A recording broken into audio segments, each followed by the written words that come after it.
sun goes down. On the Live. bills keep digging. Little hole in my backyard. If you know, you know. Isn't that an internet thing too? The kids Oh say. my gosh! Welcome to the Dream Show live, 10:05. We're here. The TBS Superstation, the Peach Podcast Syndicate Superstation at Parkway Automotive Studios. Isaac and Steven. BJJ 365 network too. Oh yeah, yeah, we're on that. Yeah, we don't say that. Yeah, much. I don't. It's up there in the top left corner above your head. Yeah, BJJ 365, Brandon McCatherine's channel, trying to get all the Jiu Jitsu stuffs and other stuffs that are relatable on there. Going live, sharing the content, spreading the wealth or lack thereof. You know, we got that YouTube money, baby, which is none at all. 3 cents. Hey, but we're doing it. We're doing it. Glad to be back in here. We're just having fun listening to this Armadillos song. TikTok is Taking over the world. it kind of is for now, man. It's super interesting, but then it also is just like a waste of life at a lot of times too. Yeah, I think it can be useful, but I think that it's weird. It's odd. I've been in there a little bit, and it can too much of anything. I've been in the TikTok. You wouldn't cut to the Joker. You wouldn't know. I infiltrated the TikTok, and it gets a little weird. You know, it gets niched down on you sometimes, and you're like, "Ooh, it's really specific." Get out of there!" But that armadillo sound, when it found me, I was like, "That's for me." You might cut your new single to that. That might be your sample.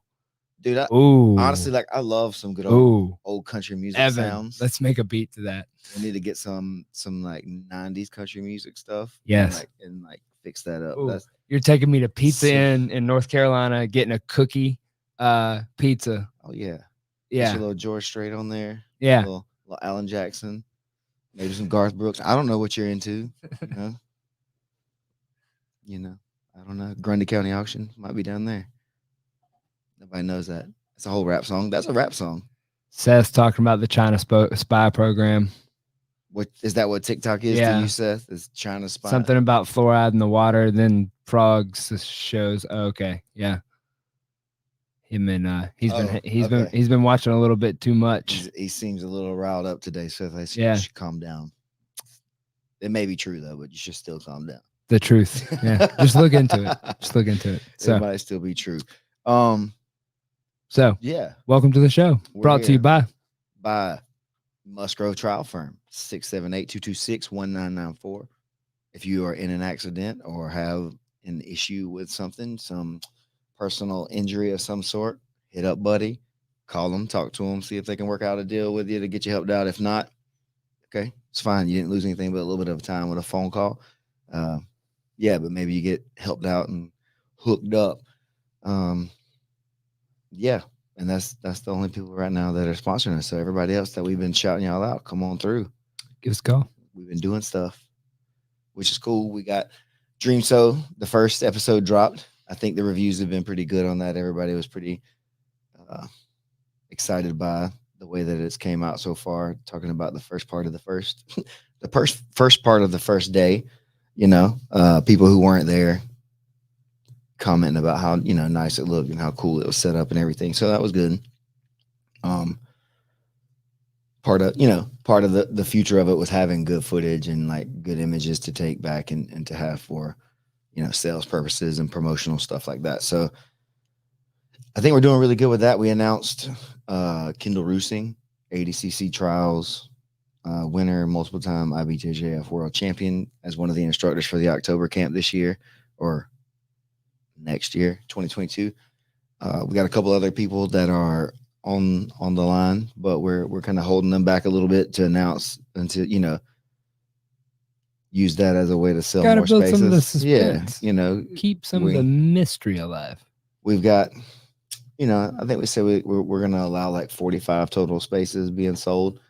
I think we were up to about 20 to 25 right now of those. So that's cool, going into the thing, having it going and pretty like secure. Just really hyped up from that.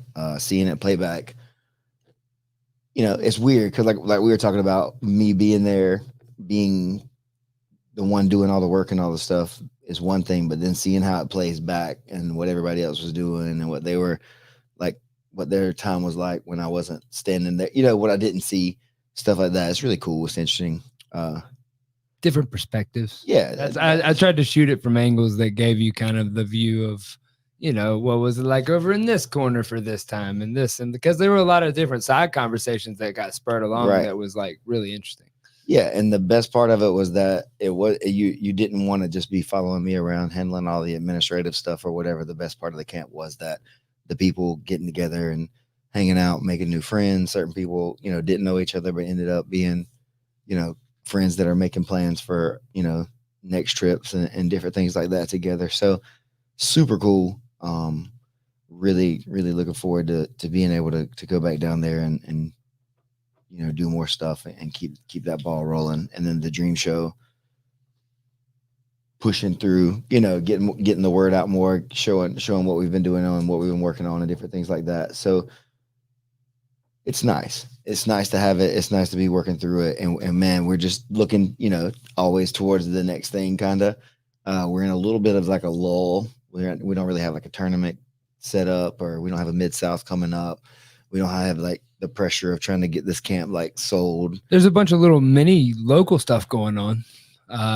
Like, I mean, by mini local, I mean, it's still far away, like Jacksonville. You mean South Carolina? There's some seminars and trips. Oh, well, yeah, but that's on. what I mean. But like overall, we're not, we are not leading the charge on anything right now, leading into the end of the year, which is kind of good, I guess, to give me a little time to just do other stuff, you know. And like I said, we'll be in Jacksonville this weekend for Eddie's seminar, Eddie Bravo.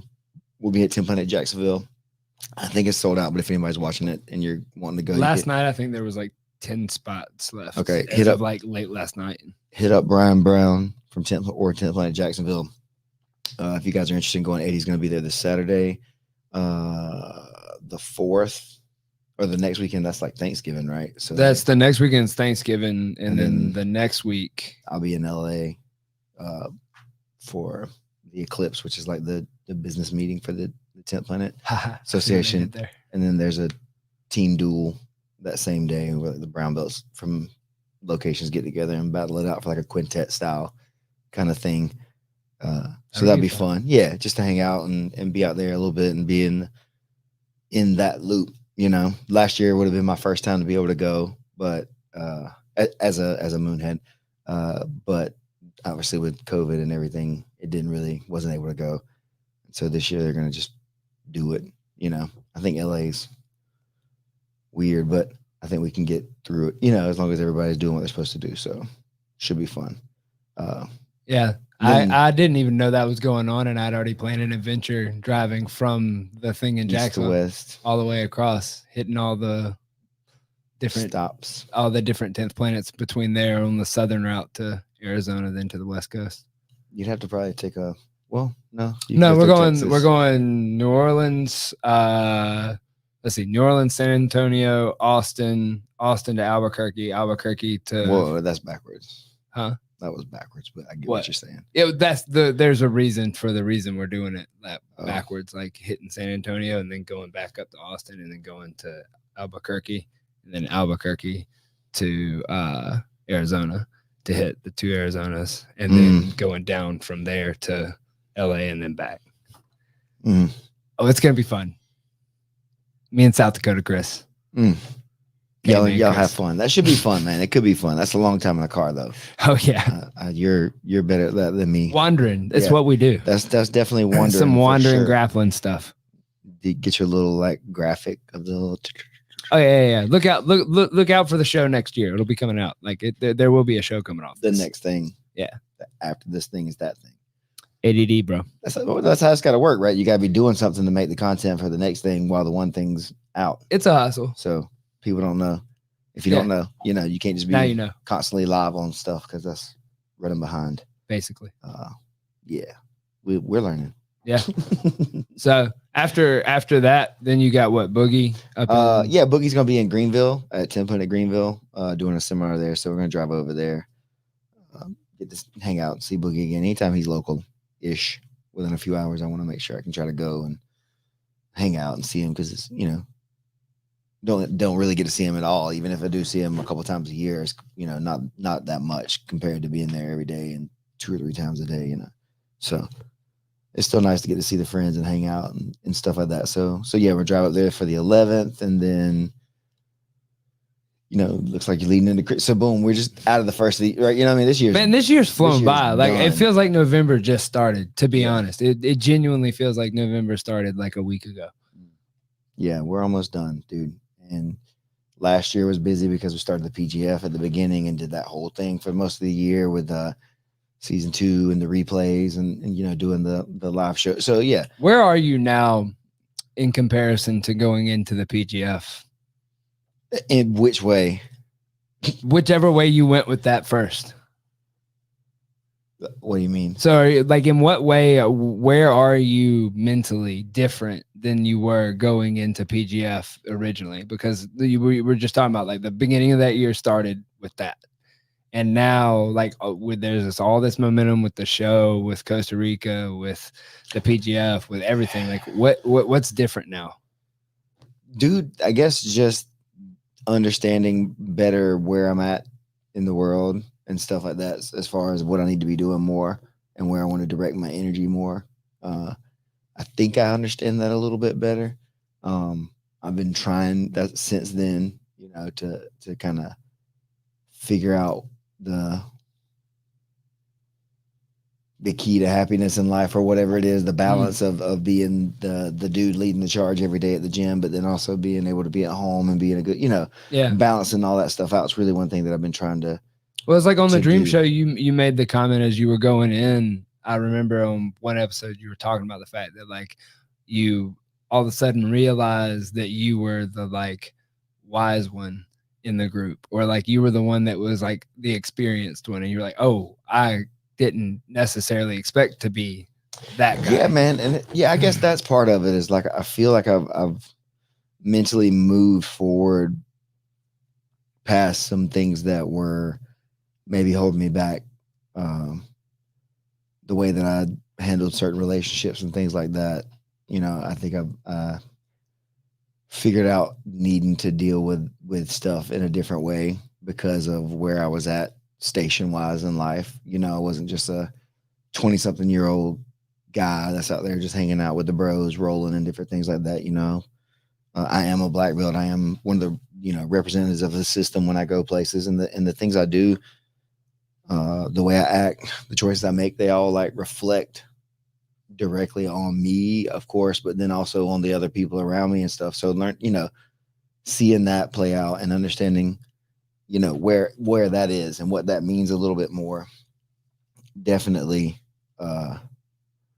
changed it. But then, the one thing I guess too that kind of made the year a little bit weird in a lot of ways is that we were trying to start a relationship with Zach Edwards right after the PGF. We got pretty tight in that, and we were trying to maybe bring him out to Perry to start maybe working with us a little bit, being on the team as a coach and different things like that. So that was one of the things that threw obviously a lot of people for a turn, but for us, it wasn't necessarily like the worst part of it all, was not the business side of it, that didn't really affect it. But then me just thinking again, man, what's it all for? What are you doing it all for? Where are you spending your time? Where do you put your energy? What, like all those kind of things, like the relationships that deserve the most energy. What are they? What do those relationships look like for me? And then figuring out the people that weren't balancing the relationships the way that I felt they needed to be balanced. I've kind of shifted away from those people a little bit more and put my energy into the people I felt like who were reciprocal and were like sharing in the things the way that I wanted us to be sharing into it, at least, and feeling like equity in the relationship for whatever the terms were, and that's the thing, is like equity in relationships doesn't always mean, like we both get the same thing, right? It just means that we can get what we want.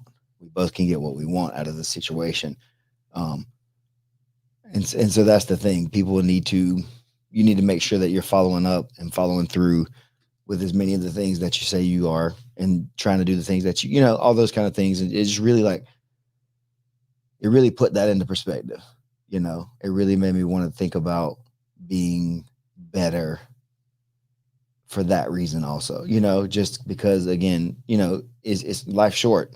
There's never, you know, all those cliche things are cliche like that for a reason. You never know what you don't know. Well, Never, what's it all for at the end of the day type of question. Right. Yeah, What's it for? Like, really, like, that's something that I pondered a lot of different times, man. And you know, we don't really harp on it a ton, but like, I think losing parents at a younger age and different things like that set me up for that kind of thought process, like early on, you know, understanding the lack, I guess, of what could be there. And I guess that's where we talk about the planning thing, is something that I've realized through some counseling and different things, like the lack of wanting to even say the word that we have a long-term plan is like that kind of thing popping up. It's that kind of fear. So working through a lot of those kind of things, man, that's what I've been trying to do this year, is grow into who I need to be, really, and not still trying to live on those old survival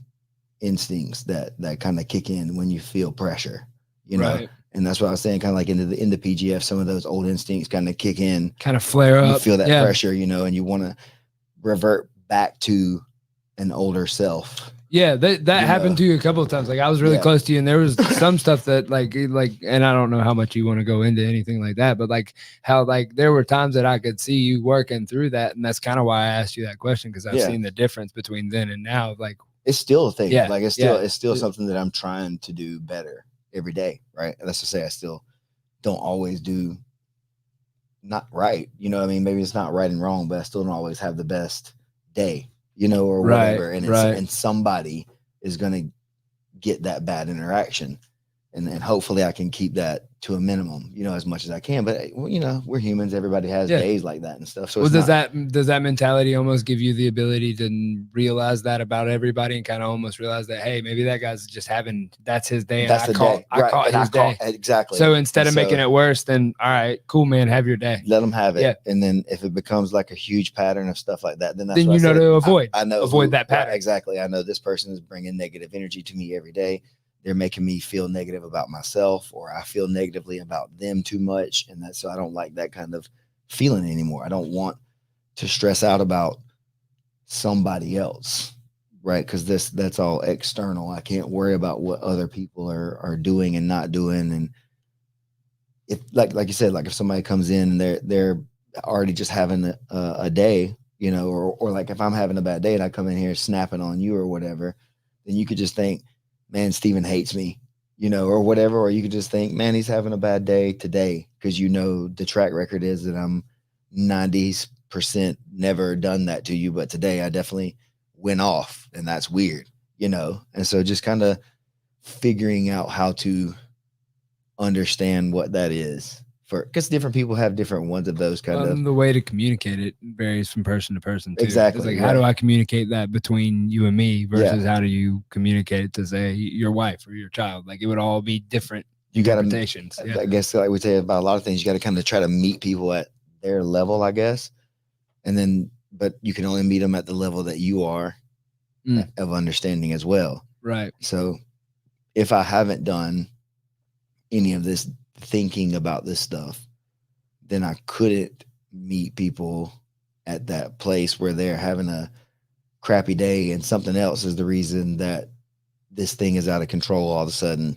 You know, if we both get out of control, then that's it. You know what I mean? Now this whole thing is haywire. But if one person can at least just be like, okay, I'll accept this as what that is, maybe, and then try to talk to you about it. Hey, you don't normally act this way, Isaac. Why are you so snappy with me today? Oh man, on the way here, I got a flat tire. And then when I was trying to get that one tire changed, I realized I had to buy all 4 tires today, man. I had to spend all my money that I was going to have for something on that shit. And then when my phone and I dropped it and it broke, and it's like, oh man, okay. Because we've all had that day. Exactly. You know what I mean? Yeah. It's like everything is piling up on you. And then if I just jump on you again, then we're just going to fight. You know what I mean? Because that's what you would do if somebody's really just on you. or you can try to figure out how to like let them have that second to, like, a lot of times people just want to say stuff. They don't even need to necessarily need you to respond to it. They just want to say it and have it like out there. And then they feel better instantly about it. You know, that it doesn't need and that's another thing. Everything doesn't need to be fixed. You don't need to fix everything. Everything doesn't need you meddling in it to make it work right too. Some things, like I said, we talked about before, sometimes you just got to pull back and let it develop and see what it is first. And then you can know what it's actually happening instead of just like assuming based on your own personal experience what that thing is you think you see. You know, eyewitness testimony is like one of the lowest percentage like accuracy things. So what people see and interpret in their mind is not always what it is. And that doesn't have to do with recall too. Like there's something about the human recall is like terrible. It's bad, you know. And then in emotional situations or whatever, especially like so, that, you know, you put whatever your learned experiences are on that specific, you know, instance a lot of times, and it may or may not be true, but that's like self-preservation though, right? That's how you survive to get to, that's what I'm saying. It's like a lot of times this is like a survival instinct that people have. Well, that was a food thing at one point. Like you had to get the people to like you so you could be in their, so you could spot, right, have some place to go, have a fire and safety. You know, exactly. So that's burned deep. Self-preservation. It's real. Self-preservation is real. That's a real thing.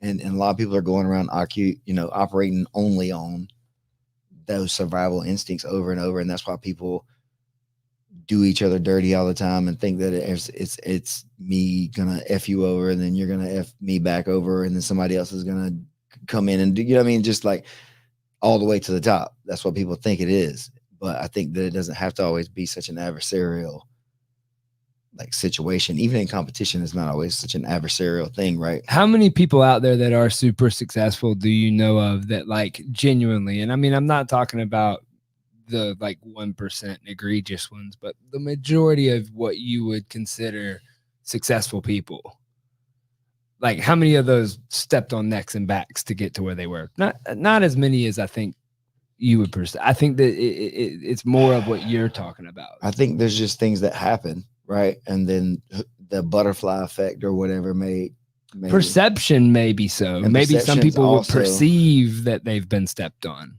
Well, yeah, if you lost, right, you feel stepped on, right? If you didn't have, you know what I mean? If somebody got over you, you feel stepped on in some ways or whatever. But then that's the opportunity to reframe, you know, and see what happened and why. Maybe you did let them step on. Maybe you did get stepped on or whatever. But there was a choice you made that allowed that to happen, and you could have stopped it at a certain point. And if you're aware, then you can hopefully circumvent that stuff. And there's another opportunity. There's going to be more opportunities, right? There's that old lesson, the old saying of it, the lesson is just going to keep repeating itself until it's learned one way or the other. So you're going to keep getting bad people as long as you keep allowing the same patterns to develop in front of you and run through on you and around you and stuff like that. The same kind of people are going to come through and be in your life, you know? Dude, I think that there's certain types of people, and then there's people in the world, like when you move from a place to another place or whatever, you still have your friends from the other place, but day to day, new people fill your life and fill those roles in some ways. Hopefully, like if you're still a social person or whatever, and you don't get isolated or whatever, but there's another person that fills whatever that role was of this friend, and then of that coworker, and of this, you know, person that you met at this other place, kind of deal. It's weird because it's just the type of people that people are a lot of times, and you get these. I don't know what the thing is. Maybe there's a real thing about that. I need to research it more. We kind of talked about it a little bit in Costa Rica or whatever, just how the similarities in people are, the friends that you have, that you'll have another friend that's very similar to that friend, but they don't know each other. Is it because of, and I may be quoting like 4 podcasts and a book all at the same time, so they may be butchering it, but is it not like the patterns that you've created in your own, like what you're seeking is the same. And so every time you go out and that there's that void there, so that person's gone, they've moved, they've died, they've whatever, they're not in your life anymore. You're just going to find the person that fits in that pattern, and then they'll just go funk. And that's how people go, oh, I found the person. And it's like, yeah, because you had that pattern. Because that's what you were looking created. for. Right. Yeah. It's the energy, or the energy of the world, or this, or whatever you want to. Some Yeah, people call it the secret. Thoughts become manifestation. Things. Yeah, you do. You manifest it in your in that way. Yeah, in some ways, right? You don't just get to imagine it, and it's not this magical thing. Well, maybe whatever you want. It is, but you have to change your pattern if you want to get a different result. Right. You know what I mean? If you keep running that same pattern, you're going to get that same result, and that's what I'm saying. Learning how to break out of some of those old patterns and those old like habits that allow things to keep happening over and over. Just go ahead and get in front of all that stuff before you have to deal with everything later on. So what's the way you do that? Man, like I said, if I start realizing that the energy is a certain way too many times in a row, I'll just start limiting my interactions with that person, especially after I've had a conversation or so with them about it. I'll try to talk to people if I can, about whatever it is. And if they don't want to listen to me and what I'm trying to say, then that's also a sign of this relationship isn't going to work out, because they don't want to even listen and hear what I'm saying. At the very least, you got to listen to what someone's actually trying to say, or what are you even disagreeing about? Why would you know what I mean? You're just not even listening to the way that I see things. So then that means that there's no reason to keep going that way, right? Because I can't convince you of anything anyway if you're not going to try to be open-minded and listen to what I'm trying to say to you. So same thing, like if somebody keeps coming to me with the same thing over and over and over, or even more than once, if the same thing comes up, then it's like, well, that's a pattern, right? More, and so you need to just be aware of when a certain thing keeps coming up. And so then I just look for it. And if I keep seeing that same pattern, then I'll try to address it with the person, based on the relationship that we're in. If it's not a close enough relationship, learn to just whatever about it, just let it go. Let it right? be. Yeah. But if it's somebody that I really care about or whatever, then I need to. That's kind of the let them be wrong type thing. Right. Yeah. Exactly. Trying to let that just okay, man. If that's what you need to sleep at do night, whatever you want. Do whatever you want to do. Okay. And then if it goes right, then fine. I'll be happy for you. Yeah. And if it goes wrong, then come back and I'll tell you what I still think again, about how to maybe change or whatever, if you want to listen. The door's always open, I think, for most things. There's only a couple of things I could think of, and maybe a couple of people that couldn't talk their way back into whatever situations that may have fallen out in time, and that's part of the thing too, is that you need to cut them off so that they understand, hey, this is now a void in your life that you've created with this choice of actions. And so if they don't care, then like I said, if they were to be, remember when you were a kid and getting broke up with the first girlfriend, it's like, if it were meant to be or what, and you let them go and they'll come, I don't know, it rhymes. If it was yours, if they were yours, you could just let them go. If they come back, then they were always yours. Yeah. And if they don't, they never were. But wasn't it supposed to rhyme? No, I think you just want it to. Oh, okay. Yeah. I'm sure somebody made somewhere. It rhyme. Yeah. No, but that whole fault. It's that same energy though, with everybody, with non quote intimate love or whatever that is that people like. Yeah, the Western culture fascinates on that one love, part. Yeah. Right? But I'm talking about that overall love, like love just between friends and love. Yeah, exactly.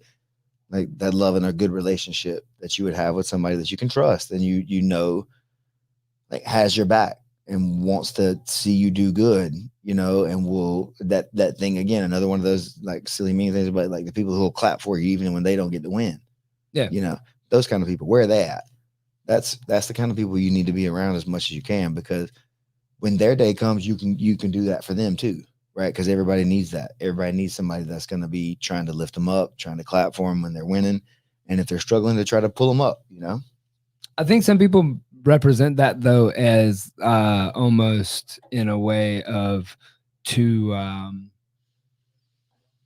like that guy, like that person that's like cheering you on, even though they're not like that's not necessarily easy. Like they No, like that's a it's struggle tough. of like, oh man, I've been trying, but good job, man. Like it's not easy to cheer that along, but I think it gets represented as you're supposed to be like super cheerful about it. It's like, yeah, helping them along, but like that guy's struggling or lady or whoever is that, like it's a struggle on both sides. We're struggling. They struggled to get there, so I'm happy to see somebody else. That's what makes it that much more. Because then it's possible at that point, right? You can still understand that that's on the table, especially when you've seen someone else that has struggled, that was in your peer group or whatever. You see them move up to things. That's why it's so exciting if you really care, because you can know what's possible for yourself and for other people. So yeah, I think building those relational things has been a big part of what I've been trying to do this year, and it's not been easy. It's not always been I don't know, I guess easy is the right word to say. It's just not been easy for me to go in and just like start some of those conversations that I've been needing to have or whatever. But I've had to. And then when it starts or whatever, it goes a certain way. And then, then you start to realize what people either think or don't, you know what I mean? Like, are they trying to listen, or are they just telling you what they think, and that's a different thing. I'm not always asking, not always asking what you think about it. I was just telling you what I think. Yeah. Right. And then let's talk about that. We don't have to always talk about the thing that, the opposite end of it. You know what I mean? That's not being equitable. Right. There's always the balance that can be struck somewhere. Right. And sometimes one person's just got to agree that they may be wrong, or you can agree that maybe that's gray area and it can go either way. And then when it comes up, hopefully somebody, it's right or whatever, but just picking the battles that are worth fighting over. And not fighting over, I guess, is the big thing.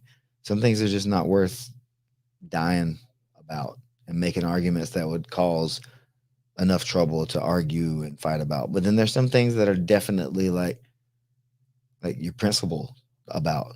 And if somebody's not willing to budge or whatever on some of that kind of stuff, or if somebody's not willing to meet you on a respectful playing field, then there's no reason to keep talking to them, right? We talked about it like in a business sense, I think earlier, several times ago, but like not making money with people if you don't like them, just because they can make money or you can make money with them. Don't do that. If it really is going to jeopardize your like moral compass, happiness, if it's going to stress you out more, then that's not really worth it in that end. Can you do more with less money? Can you do, or you know what I mean? Can you be happier with less money in a situation? Then maybe just stick with that idea first for a little bit longer. Where's your happiness lie? Yeah, exactly. Trying to find that balance, right? Because you're only one person. You can't do but what one person can do in 24 hours in a day. So if you promise away more than that, then you don't even have yourself anymore. You don't have yourself anymore. So there's a lot to this. There's a lot to being a good coach and a good leader and a gym owner that needs to know about business and making sure all the bills are paid and everybody, everything like that's going well and the programs are all. It's a lot of different stuff trying to figure it out and dealing with kids and dealing with parents and that don't train, and then I have my students, and then we've got those of you who are experienced versus those who are new now. And, we got to keep that balance going of where the conversation stays on the right levels for everybody. So it's been a big year of like growth into this coaching kind of older guy. Because there's dudes that are older than me that I respect a lot. You know what I mean? There's people that I'm only 38 in the sports world. I guess that's pretty, aged. But in my world, there's guys that are older than me that I respect a lot. I'd call aging 38. I'd say aged is over 40. But yeah, that's close. I'm getting close. That's what I'm saying. I'm close to 40 now, which is weird. That's what I mean. It's weird. The more aged cheese is, the better it is, right? Sometimes, I guess. That's what they say. I don't know. I don't eat cheese. They say. I don't know, man. A lot of things get better with age, but not my hips haven't. We were talking about 90s country. 90s country has gotten better with time. Better with age. Because the new stuff sucks. So it's gotten better for sure.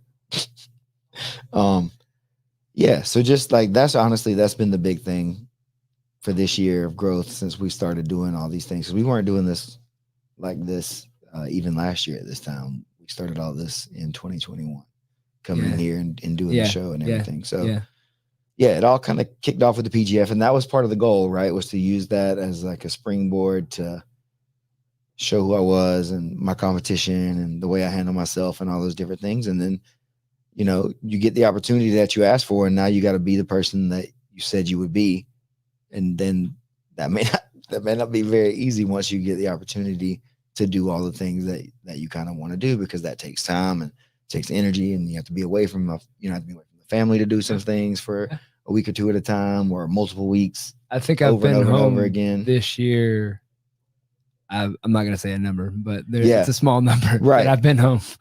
And then everybody sees stuff and they assume that we're just like, maybe they assume that we're making a bunch of money or all these kind of things and stuff, but we're not. We're doing all this out of our own pockets just for fun, you know, and stuff like that. So all these shows, all this equipment and everything, it's just, we pay for it, you know, and we do it. We have some sponsors that help out with stuff, but that's not been enough to pay for everything that we've been doing in the course of the year, you know? So whatever, man, it's been fun. But I had the conversation, I might've said this on the show already, but I had the conversation down in Costa Rica with you that like, and I had this with Brandon when we were on the beach, and it was when everybody split up on the waterfall day.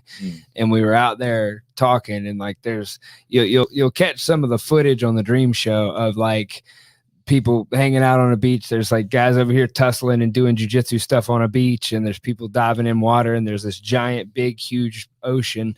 And like Brandon looked at me and asked me, like, because we were having a conversation about that, of what we're saying is that like, yeah, I'm doing the thing and doing exactly what I like set out to do and wanted to do, but like, you know, really holding on tight. Well, the thing is, as he said, he's like, well, if you went off and you got a job and you made a whole bunch of money, what would you do with all that money?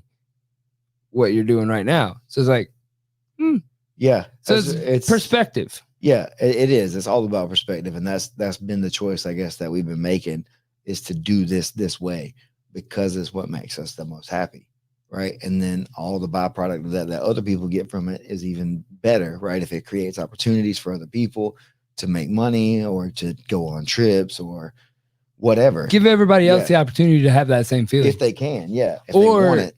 And that's like, for me, like, that's why I started filming you. That's why I started filming all this stuff, is like, my goal is like, if you can't go do all this, no, I totally want you to come along. But if you can't, like, let me show you kind of what it feels like. Well, yeah. Like, let me show you a little taste of what it's like, so that you can feel it. Like that's the whole purpose behind everything that I do. It's been crazy, man. It's been really crazy to be like where we are now, which is still like I said, we're still in the beginning of whatever everything is gonna be, you know. But just doing it every day, man, and trying to be as excellent as I and we can be. You know, the people who represent us, you know, need to represent us the way that we want them to, and be who we need them to be.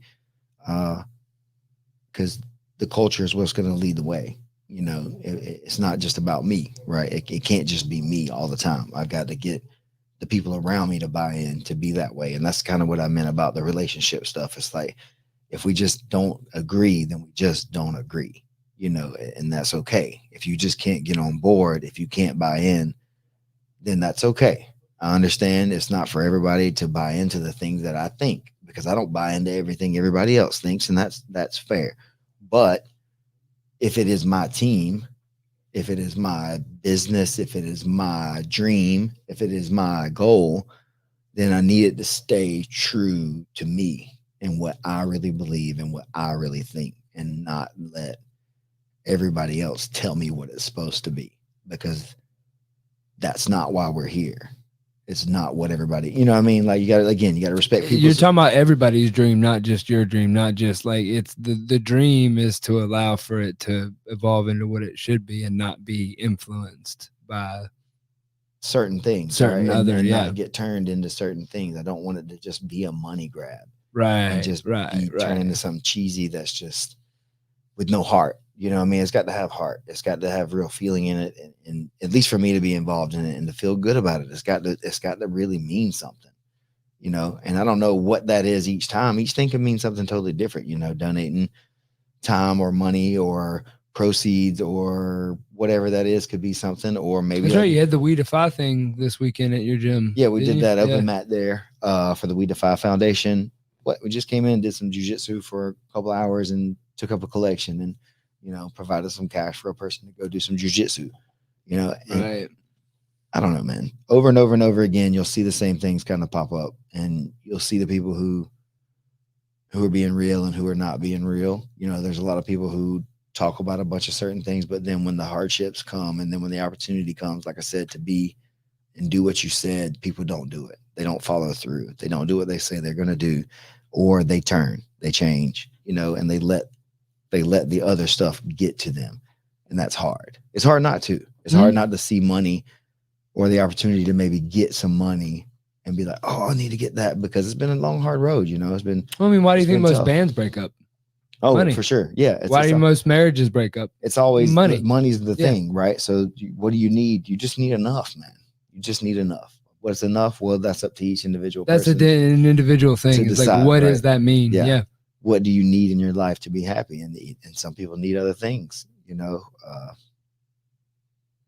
yeah. And so yeah, that's where we're at though. We're out here going into year 2, I guess, of the dream show, whatever that is. It's awkward. That's still Yeah. awkward. Even now, as to say like the dream show and all that stuff. And somebody called us out for spelling Hefe wrong. That's the joke. Just by the way, part of the joke. Yeah. spelling it with an H because we're not. Because I don't like Speak being the boss. language. Well, I don't really like that. That's a joke to me to be called the boss. Like what, you know what I mean? To be walking around, call me the boss. That's a funny joke to me. You know what I mean? Or like, hey, they call me the boss. Like that one failed experiment we had. I just think it's watch funny. the show. It's a joke. You know what I mean? So that's the thing. Is like a lot of what I'm doing is just for funsies. I don't want to lord over anybody. I don't need you to, think I'm that great or whatever. Just come have fun and stuff like that. So I don't know. It's cool, man. We're going into it just gonna keep pushing and making more stuff that we're already gonna do either way. Like, you know what I mean? We're not really changing things based off of the TV or the YouTubes or any stuff like that. We've just been doing what we were gonna do and recording it. Yeah. So, I mean, this is life for people. Like, maybe we don't talk about all the bad stuff all the time because why would you dwell on it a lot? But yeah, this is real life. We come in, we work, we go back home, we get ready for another hard day of training. Teaching for me, you drive and go sit up and try to get your training in and get the video in and get the editing in and all that kind of stuff to make it go, right? Just like everybody else does with their jobs. You just don't see the parts. You don't see the unsexy parts of this, I guess. Everybody sees this and the trips or whatever. But it's all that other stuff too. You spend 40 hours a week in a car, probably driving back and forth. Probably around there. Yeah. Getting the work in, right? That's the only way you could do it though. I've done worse though. Like that's the thing is like, that's what made me justify getting into the car and driving around like I do is that like I've worked jobs where like, bro, I've literally driven around a city that's no bigger than like 13 miles. And I've driven for 8.5 hours to just be in the same city when I get off work. Yep. And I'm like, I could do so much more with that time. So like hopping in the car to go get like top quality training in somewhere for 3 hours away, I don't bat an eyelash. But you gotta want it though. Yeah, you gotta want to do it. That's an overbearing like want to do it. Like yeah. Do you want that money to drive around that one city every day, or do you like the potential and the possibilities that you can have? That's it. It took a long time to get to the point that I could make that jump. And it's I think hard. some people don't see that part either. You're still working hard on it, right? You're still trying to make it go. That's what I'm saying. Yeah. It's like that's the life of an entrepreneur or whatever that, you're not really necessarily starting businesses too much. I guess you do have a couple. Yeah, I got like 2 or 3. Yeah, I guess that's what it is, right? Yeah. It's just in a grappling format. I just think about it as a gym being the business that you open. But yeah, you're doing other avenues of the business. Yeah. And making it your own. Trying to build culture is the main goal. And I think that's the goal of a gym too. Like you got to build the consistent culture. Without that, it doesn't exist. I've seen things talking about it, in like attendance and different things like that based on, it's you, the coach a lot of times. If the people aren't showing up, it's probably because of you. Maybe they're just tired of your crap or it's not as fun or whatever it is. So, you got your people, you got to make sure that you're making it fun. You got to make sure you're hyped up every day to be in there. You're excited to be training for what you're teaching. You got to be excited. You can't just be like, well, we're going to be doing this again. You know what I mean? Like I'll come in there flat like that as a joke sometimes, but you got to be excited about the things that you're teaching, and you got to have your people excited about the things that they're working on, or it just gets really stale really fast. Yeah. And then I would definitely not want to do it as a job. Right. And I think that's why I do it the way I do it, because it allows me the ability to change day to day. Even though I do go to the same building or whatever, I don't do the same thing every day. Even, you know what I mean? I'm at the gym every day. I don't do the same, even though I'm doing the same job every day. It changes literally hour to hour almost. Yeah, but I almost feel like what you've worked at gyms, and this is kind of to like toot the 10th Planet horn a little bit on the fact that like I've trained at a lot of different gyms, and I don't get bored in any of the gyms that are like the Nogi 10th Planet, even not necessarily 100% 10th Planet gyms, but like guys that have that influence. And I feel like it's almost the way that the system's taught, or the way that like all the guys, I don't know. And I may be biased in that opinion, but like at other gyms, I genuinely got bored during jiu-jitsu class. I was only there to roll, but maybe that was also the maturity of me as a blue belt and a purple belt. Well, so that was something I was thinking about before the show too, is that we're talking about that. What for you as the purple belt or whatever, everybody's got their jokes and stuff. Ha ha ha, skips the warm-ups, doesn't really do the right move, whatever, doing their flair, crazy stuff. But then what is that as the blue belt? What's that thing for the blue belt person? The blue belt, we talked about a little bit the other day. They think they know something. Yeah. Right. That's the blue belt guys. Like, oh yeah, I know something. I've got a whole system. Somebody's countered this move before, so now it's trash. Right. Kind of idea in a lot of ways. It works or it doesn't. It's pretty absolute for a lot of blue belts and stuff. It feels like it's been a long time since I was a blue belt, but when we had that conversation, I was really thinking back on that, and I was like, oh yeah, I remember how sure you were as a blue belt, and watching class and thinking about when they were doing it. It's like, oh man, as soon as he grabbed me like that, I'm countering right away. Like if he picks his leg up, sweep. Nope, that would never work on me. You know what I mean? Just going ahead and countering everything before they get done with the class, and not really working on what they wanted me to work on. Right. Because I just thought I could beat it. So there's no reason to do it, because I was just going to beat it with the things I was talking about. And I would tell my partners about it and all this kind of stuff. It's like, yeah, I would just that's the 4-stripe blue belt that's over there in the corner teaching their counter. Yeah. This is how I would do it. You know, and that's almost Captain White Belt too, though. He has that same like thing. Let me show you how I would do it. Because, you know, to the other new white belt, because they don't know anything. So he's like, oh, this is my chance. I know something. So what I do, this is called a triangle. Yeah. But what's funny too is then you get all the way up to then there's the like super, you know, athletic dude that's the brown belt, black belt, that then has the thing that's been working for them, because not only are they good at jiu-jitsu, but they're also good a stud muffin. Yeah. And they go, I'm gonna reach out there and just twist this off. And you're like, yeah, I can't twist anything off like that. Yeah, I don't do that. You know, that's how I handle those things too. Is like some people are better at certain things than other people. Yeah. And attributes matter. Body type. Attributes really matter. If they're big and strong and like super dense and like steel muscled, yeah, it's hard for me to move them too. It's hard for me to Kimura and armbar them too. I have to make them very tired. Usually I have to get their neck. Same thing most small people need to do against bigger people like that when the weight and strength is so. We were talking about that with the triangle this morning in your weight class. Yeah. Yeah. So you just want to make sure that you're doing certain things in a different way if you're going up against, you know, other problems and stuff. So yeah, brown belts that know some stuff. That's the thing, is that even when I was a brown belt though, if I just came in and knew some stuff and didn't let somebody fix or adjust my game, even about the things I was good at and the things that I like a lot, then I would still not nearly be as good as I am today.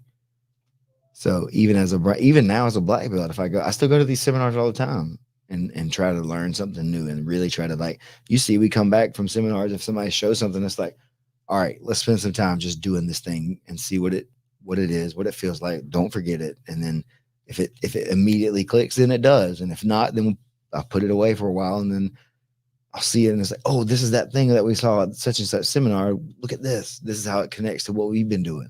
And Now it's like, you have context. oh my God, and sometimes that's just what it takes. For me too,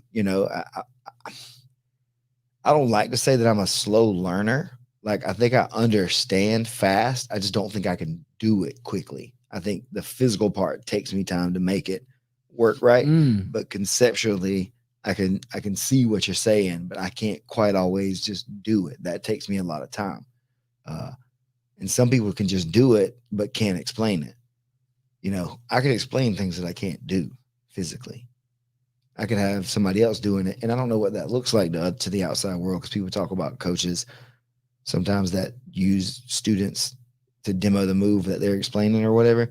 But dude, sometimes that guy's broken from years of fighting and martial arts, and his back hurts and his knees hurt and his leg, and he can't quite do the move. Some of the greatest coaches of all time were terrible players, or players that all right, they were kickers. The given sports, right? Right. That's what I'm saying. Like, the best athlete isn't always the coach. It does happen, right? It does happen. Because your focus is different. Yeah, because you don't have to worry about everything so much. When you're worried about your own body, you have to think about your body. You have those mental games you have to play. When you're not worried about your own body, you can pay attention to the game and pay attention to what's going on. So I think that's where you can have some coaches that may not be the best practitioner, but they're an incredible coach. Yeah. Well, and I guess that goes down to also coach versus like instructor, that conversation. There's a difference. Yeah. Yeah. Because like an instructor is just in class, the coach is like around the clock almost. They give you all the advice all the time, kind of deal about it. At least that's kind of how I see it. Because like if I'm instructing, that's class. But if I'm your coach, I'm telling you what you need to do to help you out, you individually, and that's kind of when we break into those smaller groups during class sometimes, because everybody doesn't need the same coaching tips, the same things that they're working on, or not, just doesn't matter as much. So you separate out coach versus teacher, basically. Well, because they're different. Yeah. For sure. I can teach you something and never coach you in the moment. Okay. Anybody can be your teacher. Anybody can instruct you, but they can't really be your coach. Like you can learn from a DVD, Zach, but that's not your coach. It's not your coach. You can learn, but they're not coaching. You know what I mean? They're not coaching you. Okay. Yeah. And so that like they go hand in hand a lot of times, right? A lot of guys do both, but most people are one or the other, better at one or the other. So if you're the young guy getting in the game right now, in a coach, if you were telling young you as you got into 2021 fight scene, what would you be looking for in that person's coach? For me, if I was going to fight right now, let's say fight, because that's your path that you already know. Going to do MMA, I would say make sure you go somewhere where people know what they're doing and they have experience. How do you know that if you don't know yourself? You have to you'd have to do some research. That's what I'm saying. Do some research. Go other places. And I know some people that's the thing where I was at was not bad where I started. And that's what I mean. But if I hadn't started where I started, like if I didn't leave. Did you stumble into them or did you do I found it on the internet. That's what I mean. It's like I found it on the internet. And it was only the opportunity that I could find. So it wasn't like I chose the best place. But if I didn't choose this place, I could have very easily been one of those dudes that was just doing it by myself at home and then going and taking fights. You know what I mean? Because I'm tough and I'm beating up my friends in the garage or whatever with no tapes or no training or no understanding of what I'm doing. I'm just beating people up with it. But going out there, actually getting to train with real teams, I got to see what it was like. And so I wish I could have. I guess my advice to me would be find somebody that you can stay with for a while. As far as your head coach, who's telling you what to do, when to do. One person. Don't listen would to your everybody. Requirement be that he or she has been to the show or been to what you're doing, or is it more about their knowledge or their track record? They'd have to have an impeccable track record. unless So you're looking they've- for somebody with experience as a coach. if I'm you're new. if I'm doing Yeah. my best stuff, yeah. Like if Who I'm have really you trying to, coached? yeah. Yeah. Who are you and where have you been, or who did you get coached by? So you're not necessarily concerned about them as a fighter, as their pedigree. It's lineage. I mean, yeah, because I don't. Again, like a world champion, that doesn't necessarily mean you're may going to not be be the your best in the best, room yeah. to teach or whatever. You know what I mean? May not be interested in being a good instructor. So I need somebody that's interested in being a good coach and a good teacher.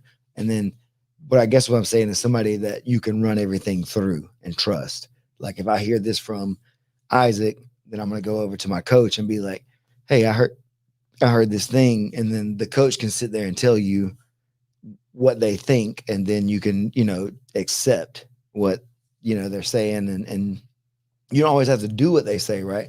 But just have somebody that you trust as that like authority kind of figure on your overall training. Cause I kind of left myself to my own devices, I guess, being so I moved a lot. But when I also was doing MMA the first time, we had an MMA team. And so I had an MMA coach who was teaching like MMA stuff. And then I would do some strength and conditioning with somebody. And then I had some guy that was teaching Muay Thai to me and striking and boxing. And then I had a guy that was teaching me some Gi Jiu Jitsu stuff. And all the information was clashing. And I was just trying to, and I just put it all together myself, basically in my head. So you struggled with the mix part, the mixed. What was martial most arts. important? Somebody that understood what was actually the best practice, what was the most efficient use of my time and my energy that was going to make me the best, the fastest. Not we're doing what everybody's doing. Kind of like I said, an instructor gets you in, you come to a class and you do what everybody does in class. Everybody's working on this one thing and we're blah, blah, blah, blah. But the coach tells me, Steven, you need to work on getting up off your back. Steven, you need to work on triangles. Steven, you need to work on defense because every time you do XYZ, you get beat up. Steven, you need to work on your stance. Steven, you need to work on your hips. Steven, specifically what I need to work on within the class. Even like in this class, there's things that I'm doing that could be better, even if I'm doing the flow right or the move right. Hey, you need to think about getting your hips down a little bit more when you're doing things, so even when you're in here drilling, think about this a little bit more instead of doing that all the time, because I think that works, but don't spend so much time on that thing. Spend some more time on this and see what, I think you get a better dividend in the future rather than, all right, everybody's going to come in and throw 100 kicks on each leg today, but my leg is already kind of sore or whatever. And I don't have any good technique or whatever. Now you just go out there and go ham with 100 kicks a day for 6 months. Yeah. And you don't because I've seen coaching go the wrong way too, of like the coach telling guys to go out and do that.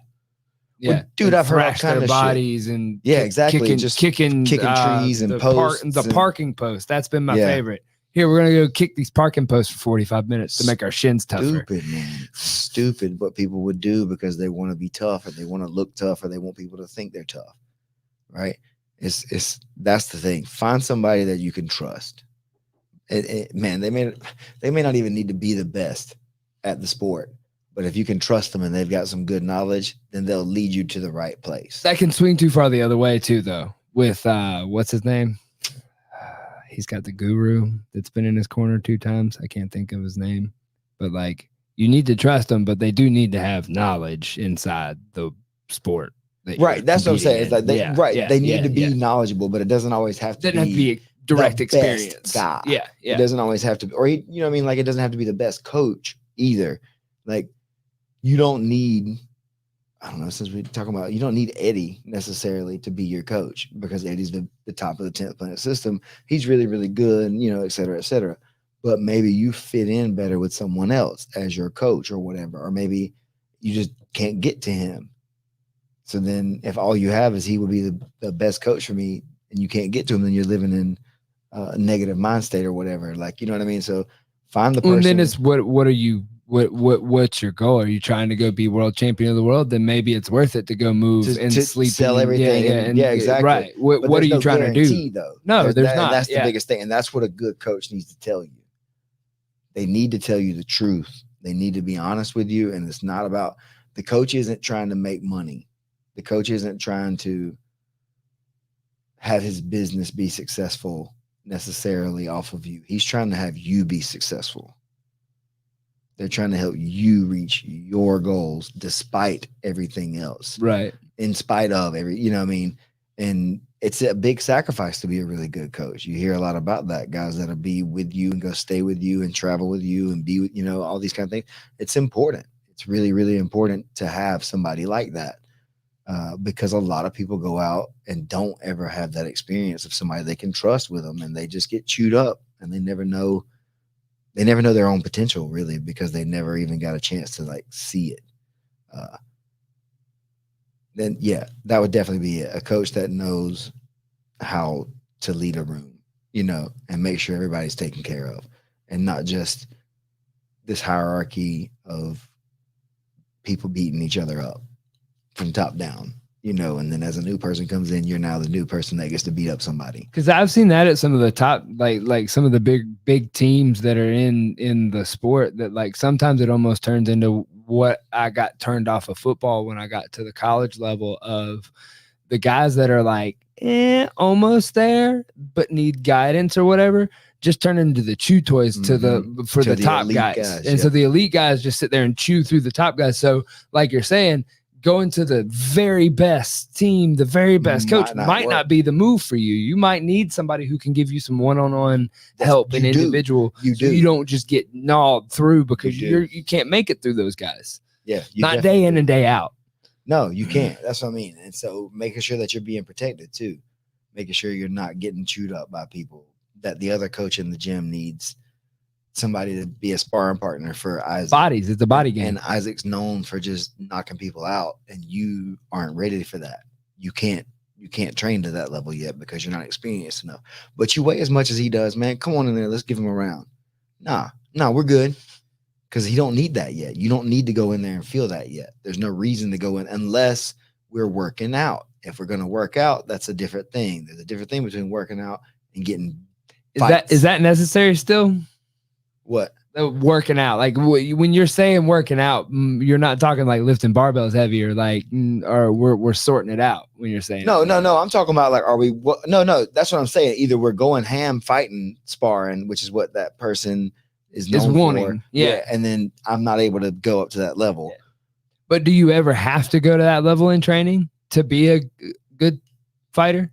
Do you think? I think you need to understand it a little bit for sure. There needs to be early on a little bit of hard sparring to your level, so you know what that's like, right? You don't want to limit the amount of like, obviously brain trauma and stuff that you get, right? But I think hard sparring to the body, hard sparring to the legs, stuff like that is very important. I think going super hard to the heads is not necessarily the most important thing. You'll never have to remember to punch somebody hard in the head. Right. In the middle of a fight. And you don't never have to remember how to punch somebody hard at all, period, in a fight. But you do need to know what it's like to be deep in the fight and be hurt. And have to dig work deep, your way out of it. Yeah. And that feeling will come from the hard work of being on your feet and working out in a fight. In a body, pushing them, doing a body, making them work, like not trying to finish them. But if I'm working out with somebody like that too, like I trust you. Like I know you're not going to rock me and shorten my career. And that's where the coach comes in, right? Yeah, okay. It's like, hey, okay. We are going to work right here. So when you get Isaac, when you get him down, I want you to let him wrestle back up, and then maybe you do a couple like pops and move around a little bit, and you take him back down. Control him, let him. And usually it's set up for the guy that's like from a coaching standpoint. I'm probably dog tired. You've probably put somebody who's a little bit better than me in there with me, like trying to like, is that accurate? It depends. It depends on the situation. That's whatever you're trying to work. If I want you to go in there and get work with somebody like that, then it could be anybody. Like it could be a new person if I trust them. If I know they're going to go and do the thing that we're asking them for. The right thing. Or I could get the high level person to come in with someone that's newer and be like, all right, listen, watch. He's not going to hurt you. This is what it's going to be like when you start going. But he's going to beat you up. And you're going to feel what it's like, right? You're going to feel that. You're going to taste that iron, in your mouth, that iron taste or whatever from your lungs. And then the thing is this, I'm not trying to finish you. I'm not trying to purposely finish you because then it's over. You don't get to learn from getting TKO'd. You learn from not quitting. And because you can just quit. That's what I would tell people. You can just quit because I'm not hurting you. You're just tired now. You're getting pushed. I'm not even hitting you. You got to stand up. Stand up. And they won't stand up. And it's like, so you're quitting. I'm not even hitting you. And they're just tired. You're just tired. Get up. Right. And then at a certain point, that's that mental, right? And if you can do it, you can do it hurt. If you can do it tired, you can do it hurt. Because when you're hurt, you got your adrenaline dump. You're going hard like that. You don't realize you're hurt when you're really hurt. That's what I'm saying. You're already in it, right? Yeah. So if you can do it in training, if you can push yourself like that in training without someone hurting you, and you keep going and going, getting up and going and getting up, getting taken down, getting up, getting taken down, back and forth. But not sitting there taking headshot and but not trying to finish taking each other. headshot. I'm getting back up. Purposefully not trying to finish each other. Right. We're trying to do a 15-minute fight without finishing each other, with just staying moving the whole time. Working shadow sparring is what I could call Getting it. work On the feet, you should not hit each other in the head at all. You don't even have to really hit the body that hard, but you can hit the body a little bit harder. Yeah, let them know that you're hitting them there. That's where you can. They got to respect it. The cardio too, right? You build up your cardio in there in that way, and don't go ham kicking people in, too hard in the legs if you don't have on shin guards, because that's going to really hurt them or you really bad. Yeah. So having the right shin guards on, you could simulate a lot of that with movement and speed, and timing. All that stuff's more important. I can test you in like your metal through conditioning drills or things like that, where we're doing drilling or something, instead of testing how tough you are through how much brain trauma you can take and keep going, right? And hit you 10 times and let you come back out in the head that's not the best. That's not building somebody up. Yeah. I don't want to purposely exhaust you and then send you into a situation either where you're going to be taking all that brain trauma. Right. So that's the thing, is like, you can't keep working to that same level if somebody's going to be hitting you in the head. So you can't get the workout in. You can't risk it to keep getting up and doing it because you're tired. You need to hold on. You need to rest. You need to, whatever and stuff like that. So if you keep moving, you keep making them disconnect. So you need one, like, if it's that kind of situation, whoever the leader of the dance is kind of needs to know what the deal is right here. I'm gonna get him down. You're gonna let him back up. Okay, we're gonna get him down. Maybe go for the submission. Let him back up. Right? Don't really no headshots. No headshots. You can hit him in the chest, arms. Get him down, punch him in the arms. I've always had the way where when you get him out, you can punch him in the side of the shoulder, like as hard as you can, and that simulates pretty much. Right, like, you let them know. Move your head. Right, exactly. So that's what I'm saying. There's ways. There's ways to do it without having to just beat somebody up. Yeah. And I would like to have a coach that would try to build you up from wherever, from a place where you have knowledge first, because everybody's going to be tough. Right. So I need the knowledge first. I don't need to be tougher. I'm going to be tougher. Don't worry about that. So help me be tougher through the sport, not just like some crazy conditioning stuff and then coming in and fighting when I'm already tired. Make me get tired through fighting and then keep fighting. Without getting hurt. I would get it early on. I had to learn to not get confused on, and now, like, if I'm going to a boxing coach, I want you to teach me how to box how you would teach somebody to box. Don't tell me how to do it for MMA. Like, I want you if you're a boxing coach, show me boxing. If you're a Muay Thai coach, show me Muay Thai. If you're a Jiu Jitsu coach and just purely Jiu Jitsu, show me your pure Jiu Jitsu. And then like you said, then go to whatever my camp is or whatever that is, and then I'll worry about what do you blending. think about this? Right. Yeah. Exactly. This specific technique, how does it blend to what I do? Whatever, because people will come and they'll ask a question sometimes, and it's like, for fighting though, if you do this, then they'll just kick you in the face or whatever. Like certain positions, like the way that you would pass or whatever. Your feet are off. Your feet are on the floor and your hands are not touching. Your knees are not touching. So you can just get kicked in the face. So even though it's a really great jiu-jitsu move in a fight, just be careful. You're going to get kicked in the face if you're not, right? So you got to be aware of that in that situation. So that's where you would need a coach too that knows something. That's what I mean. Right. Like, they don't have to be great at the sport. I don't even know. I say you had to have had some competition. I feel like that there's almost an entry level. Like you gotta feel it, because you got to at least done. Can you name anybody that's an analyst or anybody that's never done it? Does Arawani or whatever his name is, does he train at all? Not really, but he's not a coach though. Yeah, he's just an analyst type one. So like, there are no coaches out there that I can think of in our sport that haven't done it at all. Something. They've all done something. Yeah. I think, like even if it was just karate or taekwondo or something. Danaher was pretty good at jiu-jitsu in his younger years, wasn't he? I don't know, but that's what I'm saying. Is like you have to have had some kind of competition, or you had to be with at a least coach. trained. You need to be with a coach that was with a coach then That was good. that had that information. You know what I mean? That there's like another maybe lineage Danaher being with yeah. Henzo and Henzo having all that kind of knowledge and being in that room all the time when that stuff was coming up. He saw and heard a bunch of things. To and he was able upon, to exactly. He made it his own through his observations during that time. And then he was smart enough and able to put it together where fighters also liked his style. And then when it came time to switch to the more modern stuff, I guess he was able to do that switch also too, you know? So it does matter. Like you don't necessarily have to have it, I guess, but you need to be like, you know, a coach of a coach, like he was under this guy or, you know, he played for so-and-so. So he probably understands this part of it. You know, like he'll have some of these same characteristics at the very least. I look at their students too. If you don't have any, if you have students, then that's what you would do. Yeah. That's the easiest thing is look at who they have and what level they're fighting at. What kind of fights are they getting? Where are they fighting at? Who are they fighting? Look at the records. Because not the team's records necessarily, because look at the opponent's records. That's where the are they stacking it up against somebody, or are they running it against named? And that's people? another thing too. A lot of people just run guys out there to get wins and don't really challenge them and build them up the right way. So you need to take it slow, honestly, and build your character, you know, for lack of a better term there, and go through some of those challenges slowly and give yourself time to reboot, make some new connections on what just happened. Even if you won, right? That was a problem I had, is like I was winning and doing well. And so I didn't stop to adapt and get better. And then all of a sudden somebody stopped what I was doing. And it was a really, really, really rough night. And it needed to take several months off then to heal some. Harder they fall type. To heal some, but then also to get some better skills, because I didn't have enough skills and I realized it and it hurt. So, you know, I don't know, man. Yeah. Somebody that cares about you and knows what they're doing, not somebody that's trying to get out there and make a bunch of money off of you. Right. You know, paying dues. Because there's not a lot of money for either one. Paying dues is one thing.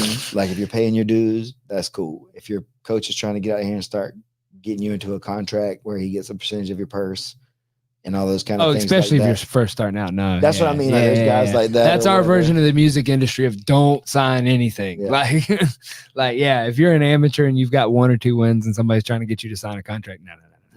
Hold off on that. Well, and free training though, I'm talking about like that free training kind of deal. Oh yeah, scratch your back and come on in, man. We'll train you up, and then when you fight, you can pay us back or whatever kind of stuff like that.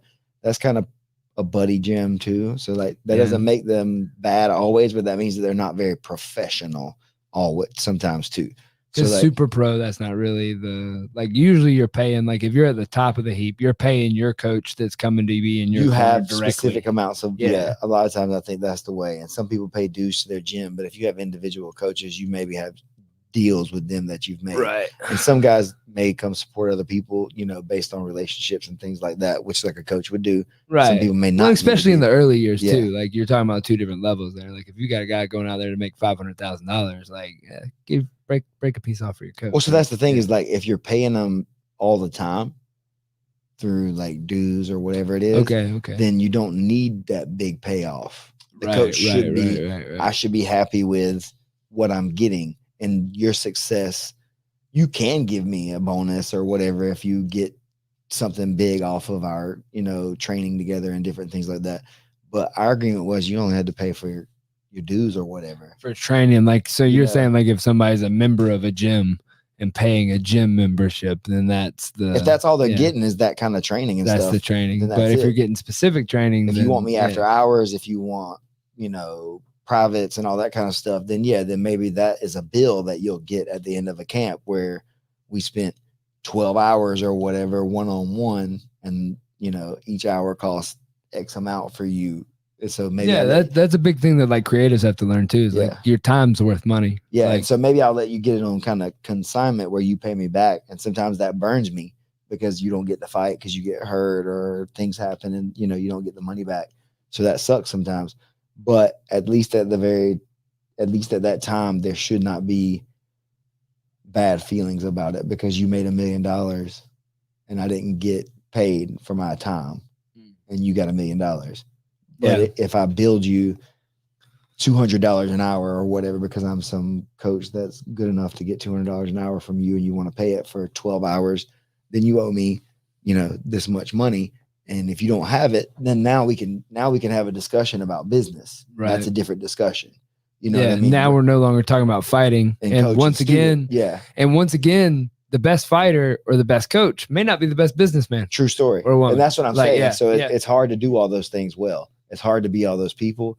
And I think that's why MMA is such a difficult thing to break into and do well at, because there's still no clear roadmap.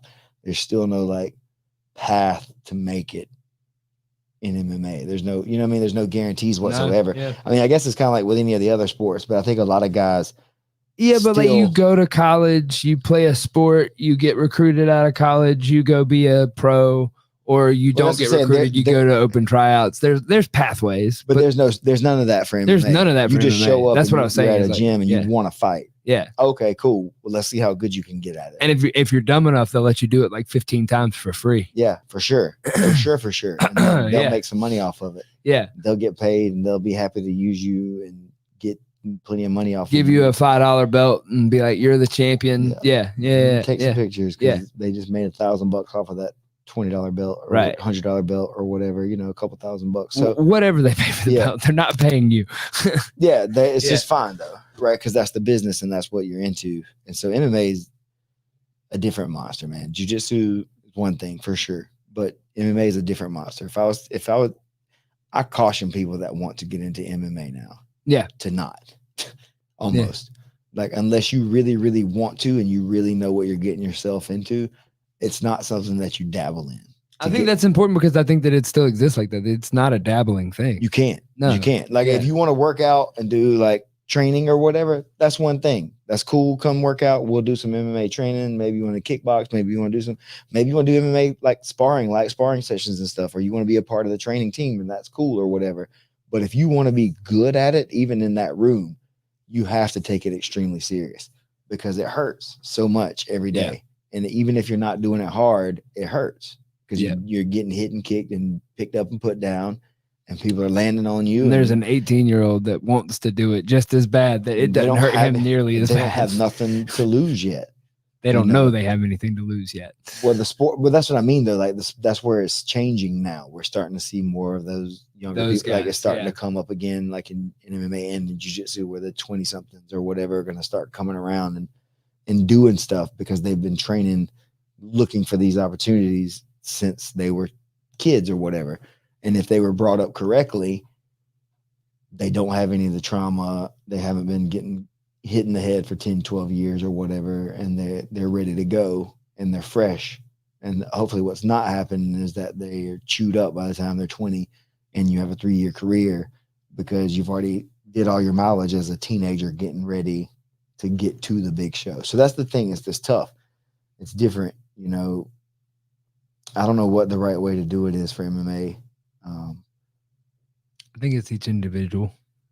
I mean, you just gotta want. It's like boxing or whatever, and different things like that. There's no easy way. There's no secret potion to do it. Yeah, without getting hurt and getting your brain rattled to some degree. Right. That's what I mean. There's no way out of that. That's part of it. You have to accept that if you're gonna do it. It's definitely gonna happen, and it's gonna happen pretty often, even if you're trying to mitigate it.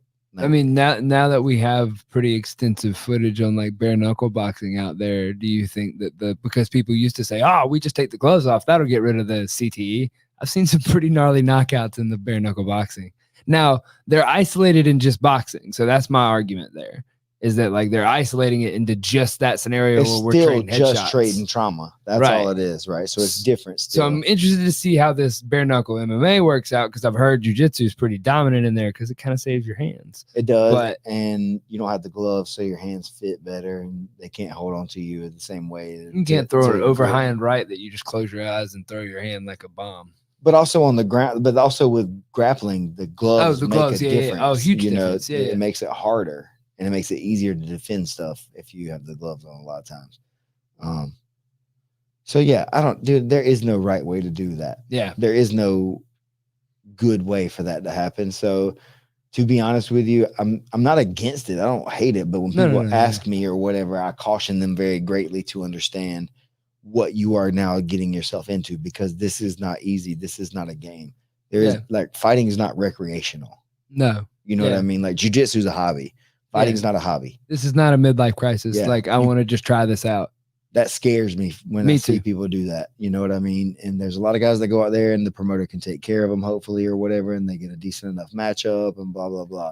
You could have so much more fun in a little tiny little jiu-jitsu career, though. Yeah. Or like, hey, if you really want to get into it, there's combat jiu-jitsu.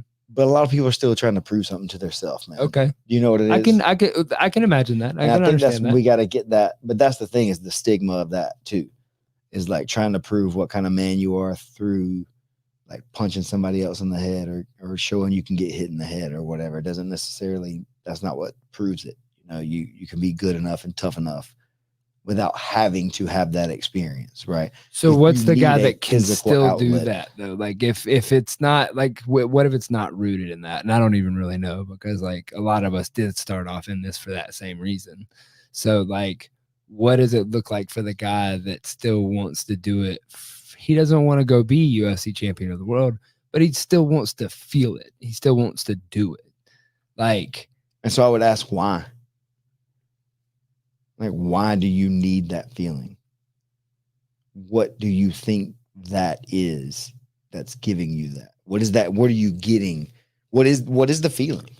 Mine's, for me personally, like I've been talking. So if we're talking like for me personally, like I wasn't referring to myself. I know that's what I said. That's why. But like for me, it was, and it still is that like it's that organization inside of chaos. Like that, it's the same reason people surf big waves, the same reason people jump out of planes, same reason jump. Like I've been that kid my whole life, and it's not necessarily running from anything or burying anything, but it's the place where I can see that like my mind is the most organized.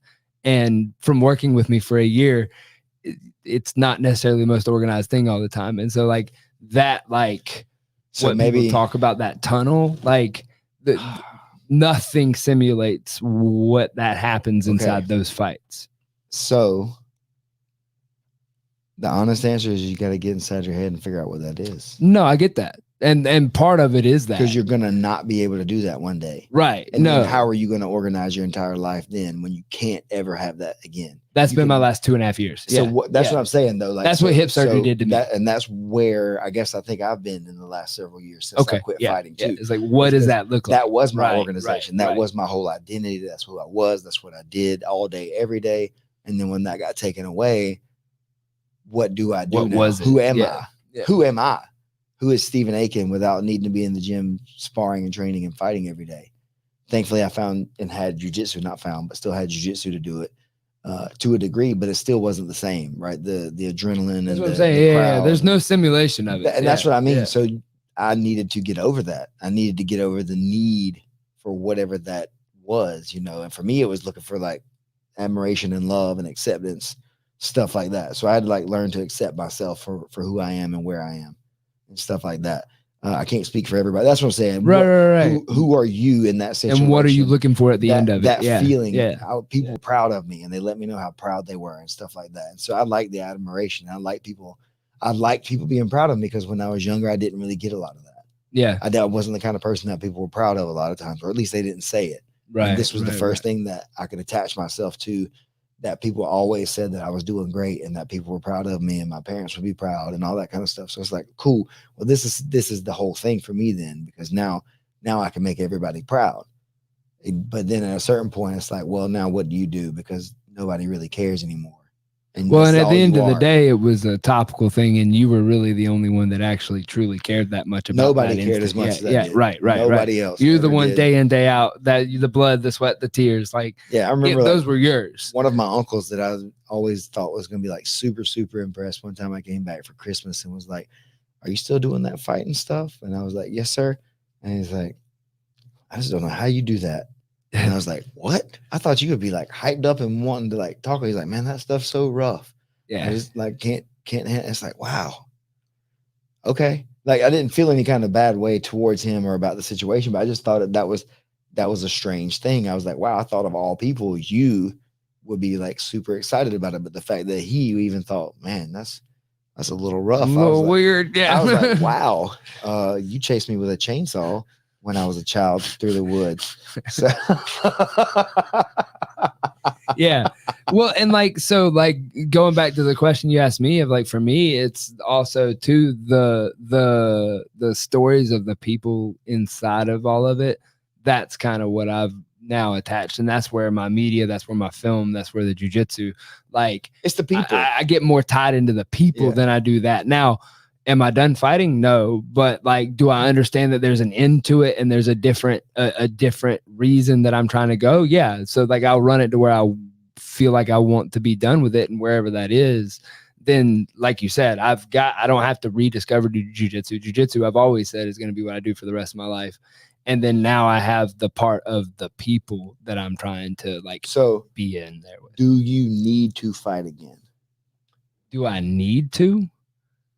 I don't think in the sense that you're saying, like, would you be able to be happy without having another fight? Yeah, I would be, but like it would currently not necessarily allow me to fulfill what I foresee as what I want for the end goal. Right. So is there another one in the future? Yes. If that doesn't play out, I'm not like destroyed over that, but like, no, I'm not done. Right. No, and that's why I guess that's the question, right? Right. Is that, but why? But why? You just want to, right? And at that point, yeah. And that's what I mean. Like, you want to. But well, and it's more for my jiu-jitsu. But to be honest, I want to take jiu-jitsu that I've always like sworn that like, okay, I've got this thing, but I didn't really know how to use it, and I wasn't really, and really, I probably should have tried to go off and discover the 10th planet system sooner, because I was training in the gi all the time. Like, it didn't make sense. Like, I didn't. Right. And so when I got in, I was like, oh, this is the stuff I've been looking for. So like, I want to go run this stuff, because when I'm teaching it, or when I'm like sharing the system and showing people the stuff that I've learned, it was developed, like we were talking about this morning, like the rubber guard was developed to deal with a punching opponent, someone who's trying to beat you up. If I'm teaching you jiu-jitsu, and ultimately we're talking about jiu-jitsu being a very high level fighting art, I want to use it to the highest level of my capability. And that's my why for it, is to use that and do that. But do I have to have that? No. Do I want to have that? Yes. And that's where I'm at in that part of my career. It's interesting, because I feel the same way. I would like to still go and use my jiu-jitsu that I've learned since having to retire, improve that, whatever, because I've not got to use any of this stuff in a fight either, hardly. I fought one time when I was out there because of injuries. Do you think CJJ is a nice little mix where you could? It can be. Utilize that? It could be. Speaking of which, there's one coming up next month that's a pretty big one. Yeah. If you need that to prove your jiu-jitsu or whatever, I think that's the way a lot of people organize it, is that they need that to prove their jiu-jitsu and the way that it's set up and stuff like that. So that's a valid reason too. And I think that was a lot of it too, was just proving that I could do it over and over again, proving it to myself more than anything else at a later date, is what it turned out to be, not to everybody else. I thought that it was everybody else's approval and all those things that I needed, but it wasn't. As I say, it was always myself. I was always trying to push myself to get to that next thing, that made me feel good. But it definitely, I had to find something else after I retired, another outlet, and jiu-jitsu in and of itself in competition was enough to kind of help that. But it's still not the same. It's still not the same lead up, the same build up, the same, like, all that anxiety stuff. Everything is different, right? Yeah. It's all different. So that's kind of what I'm saying, is like the life of a fighter is so different than people can imagine if you've never what they think done it is. If you've never really done it, then you have no clue what that is like. And it's dark a lot of times, man. It's not, but almost, well, okay, now I was going a different direction in my head with it, but like you said, dark, but like dark, like it's you almost romanticize it in your head though. Of like, no, you definitely do. That's what I'm saying. Like, living that life is what I mean. It's a different kind of way to check out and be able to be like, all right, this is just the way it is. I'm just going to do day in, day out Groundhog Day. But then that's that.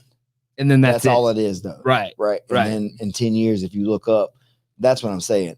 If that's all you've ever done, that's all you are. And then when that goes away, now what are you to yourself? So your word of caution to the fighter is understand what you're creating and try not to put yourself in that pit while you're there. Yes. Make sure you know what you're doing. Leave yourself a way out. You are there. There is no way out once you're in it, except you better hope that you make it through. You know what I mean? And you've made other choices that were smart to lead you an opportunity to have a business or to have a job somewhere else, that you have skills around fighting. You're not just like the best fighter in the room. But that's true in almost every sport. I mean, how many pro ball players are out there, you know, and how many not going to selling cars, but are fighters and stuff though. Oh, yeah. You know, like that's it. Like, are people having these way less conversations? percentage? Are they having conversations? Because like kids get these conversations. There's only so many, you know, people from high school to college, so many from college to the pros or whatever kind of stuff like that, you know. Yeah, but you all think you're going to make it. Every fighter is just a couple fights away from the UFC contract, because there's no real level. So that everybody thinks that they can get it if they get this record. So then you see these guys that are 10-0. That's what I'm saying. Well, and the people on the outside don't even realize that they're like, oh, like you do like that UFC stuff. And you're like, bro, I was fighting in a abandoned Bruno's in Mississippi. Never fought in the UFC, you know. And then people look at me a little funny when I say that sometimes. It's like, no, I never made it. Never did. You know, yeah, I wanted to. I just never got the call. Never got the call to one of the bigger shows. And what does that mean? Well, and I know guys that made it all the way to the big show, quote unquote, and you know, they never made it to the same level. Like what people, when they think it, they think you're Conor McGregor. Yeah. Or even, hey, is Conor happy? Probably not. Maybe. Sometimes. Maybe not. The monster that you create is the same thing that you got to keep doing it, right? Why does he keep fighting? He's got millions and gajillions of dollars and he keeps fighting. Got to keep the image up. Exactly. You got to spend money to keep the image up. So you got to make money to spend money. And if you a fighter, and that's how you make money, you got to keep fighting. And then guess what? You can't fight anymore. Now what do you do to make money? Well, I don't know. You know, like you said, now I'm pay your taxes, kids. Yeah, exactly. Cowboy Cerrone. Yeah. Fighting like 3 or 4 fights just because Uncle Sam. Taxes, yeah. But then that's the thing is like if you go and you see guys that don't have anything else after that, and then you know, just don't make something like that your identity. Don't tie your entire identity to this goal. That it's just one goal. It's just one part of who you are. Can evolve. You know, can change. It can change. It has to. You will, and it does. Right? That's like any goal. Yeah. Everything. That's what I mean. Everything is malleable. Everything changes. In the middle of the best time of your life, shit can hit the floor and get knocked right out from under you. You know, and then it's up to you to decide where to go from there again. And sometimes people don't ever get out of those bad spots. And then sometimes, like for me, I rode it as far as I possibly could. I felt like I could have went further, you know, but mentally I knew that the next thing was I was going to get knocked out. I'd never been knocked out in a fight. I've never been knocked out in any training sessions or anything like that. I've never been knocked unconscious. Really? Never. Ever? Never been knocked off my feet in a fight. You've ever been knocked unconscious in your life? I got knocked out, I think, one time when I was in middle school playing football. I don't know what happened, so that's why I assume that I got knocked out. It's like, got up off the ground and my head hurt. I didn't remember what happened right before it. Yeah, that definitely sounds like it. Sounds like a concussion. Yeah, yeah. It was definitely a concussion. But I don't know if I'm just impressed that you can count them. Yeah. Like not saying that towards you. That wasn't towards your motor skills or anything. I wasn't saying that. I'm just saying me personally, I'm just like, yeah. I've got several of the concussions. I've just never been knocked out. Never been knocked out. Never been like unconscious before that I can remember, especially not in fighting. I've never, like I said, I never even got knocked off my feet. I got cut a bunch. But I could just take damage really. Did you ever get like flashed? I would see like a flash knockout. I mean, like I would see flashes. Like you would get hit. I never got finished. Flash. I never got finished to strikes ever. I got tapped one time to a really nasty neck crank, and I got a cut stopped on the between rounds. Those are the worst. And that was it. Because you don't even feel that cut. I lost decisions. I didn't feel it. I wanted to keep fighting, but when I heard the referee tell my coach, "You may not care about that boy's eye, but I do." I accepted that it was time to just go ahead and pack that one in because I didn't know what that meant, but it sounded really scary. My homie, it's his birthday today, and he was one of those that was fighting. And I honestly, he was one of these exceptions when we were talking about like the midlife crisis fights. He had trained forever with like the OG team, but he was a pharmacist. He couldn't go just get in fights. Well, he had like had an employment change where he was basically working with a cool boss that was cool with him doing this amateur MMA stuff. And when I say Forrest was like shredded, he was like 42 and just like abs just like on top of each other, and he was one of my primary training partners, and we took him to a fight down in Destin, and he got his back up against the cage. This is what we determined happened, and he got his back dragged down the cage, and when he came back up and turned his back to me, he his whole back was just like bright red blood, and I was like, oh my gosh. So I was like cut like cornering for him, and I like grab a big old goop of Vaseline, because I'm like, I have no idea what's bleeding, but it's a lot. And I get up in there and I turn his head, and when I turn his head, his ear hits his cheek. And that's when I just looked at the ref, and my buddy's like, no, it's fine. And it's just like hitting him in the face. I'm like, it's not fine, man. It's not fine. So like fighters are a whole nother breed. So that's the one exception to the like midlife crisis fight. I love Forrest to death. Happy birthday, Forrest. Oh, happy birthday, Forrest. I mean, that's what I'm saying. There's nothing like wrong with that if you understand what you're doing. But that was an amateur fight. He didn't get paid for that. That's what I'm saying. Like, you're getting into a somebody fight. needs to make sure you understand that and you are prepared for that. And you sound like he had been training before for a while. Oh, he'd been training for like 10 years by the time he got these fights. Yeah, he had seen all of us go through all of them. 6 weeks or 6 months in, or less than a year into training. He knew what he was getting into. Right. He didn't sign up to fight and then fought immediately at 40. Right. You know, with no prior training. He had done it since he was 30, and then he just didn't have that country boy right hand. And that was all he needed. That's all I need. I see red. Throw this country boy right hand in a guillotine. Right. That's it. Because I throw that and they duck, and I grab their head. I just squeeze it. I squeeze. Like Louis who got beheaded by the guillotine? Wasn't that King Louis? Yeah, that's right. That's right. King Louis. Right? Yeah, the 8th. Like there we go.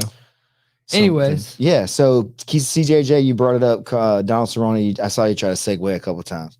Oh, it's cool. This has all been great. I'm just letting it go. Oh. But Donald Cerrone versus Craig Jones. Interesting, right? The thing about that is everybody thinking about how the strikes are going to make such a difference. Cowboy needs to hit him on the feet some. He needs to be able to kick him in the head one time before they go to the ground and then grapple. Yeah. Right. So that need to make that a rule. He come in and gets to kick him in the head one time, then they go down. He just says like Mexican karate this and just and just like Muay Thais him one time across the head, and then we'll start going from there. Man, I love. What's your call on that? I love Cerrone, man. He was always one of my favorite He's a super cool guy. I've met him a couple times. He always is game. You know, didn't always win, but he was always game to come out there and fight. It's always been the case. It looks like that's the case right here. I think. How does he get to do this? Is he still on the roster? How are these? They let him do what he wants to do, probably. I mean, I guess this is no different than him going like snowboarding. It's on Fight Pass. So technically he's still in contract still working with the UFC. On the UFC platform. And I heard that the UFC may have put up money to pay for this. Oh, really? As a special match. I don't know if that's true or not. That'd be cool. I mean, but I think in this format, I think Craig's probably got the better game. Yeah. Donald's jiu-jitsu was always really, really good for MMA, though. He's got a bunch of submissions and stuff. Yeah, he's not a trash black belt at all. But he's a lot of those were off of his back, yeah.